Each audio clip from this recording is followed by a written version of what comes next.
শপথ নিয়ে সংসদে গেলেও ৩২টি আসনে ফলাফলে জালিয়াতির অভিযোগ তুলে আইনি লড়াই চালিয়ে যাওয়ার কথা জানিয়েছে ১১ দল।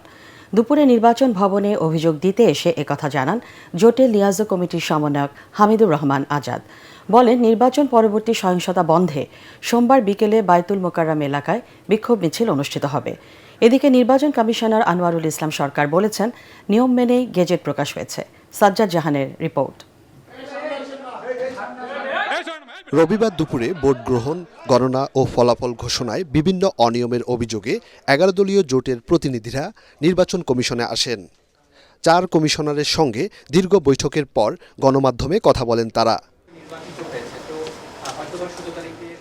১১ দলীয় জোটের লিয়াজো কমিটির সমন্বয়ক হামিদুর রহমান আজাদ বলেন, নির্বাচনের পরিবেশ সুন্দর হলেও ফলাফল সুষ্ঠু হয়নি। কারসাজির মাধ্যমে ৩২টি আসনে জামায়াত জোটকে হারানো হয়েছে। বিশেষ করে এই কয়টি আসন স্থগিত রেখেই পুনর্গণনার মধ্য দিয়ে স্বচ্ছতার সাথে আপনারা রেজাল্টটা দেন, তারপরে গেজেট দেন। তড়িগড়ি করার কারণ কি এটাই যে কমপ্লেনগুলো আসছে, সুতরাং এগুলো তাড়াতাড়ি করে ফেললে বাইচা যায়। নির্বাচন পরবর্তী সহিংসতার প্রতিবাদে সোমবার বিকেলে বায়তুল মোকাররম থেকে বিক্ষোভ মিছিল বের করার কথাও জানানো হয় জোটের পক্ষ থেকে।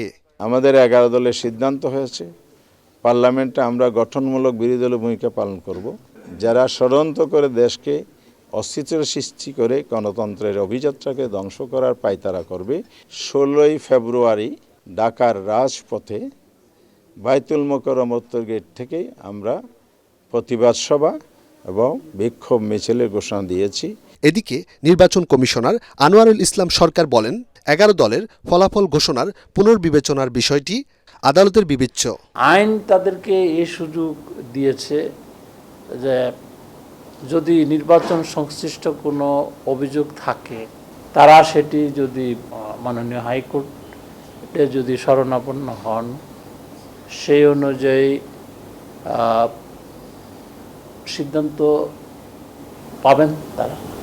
মঙ্গলবার শপথের দিন ধার্য করা হলেও বিষয়টি ইসি আনুষ্ঠানিকভাবে অবগত নয় বলেও জানিয়েছেন তিনি। সাজ্জাদ জাহান, এটিএন বাংলা, ঢাকা। চেষ্টা করি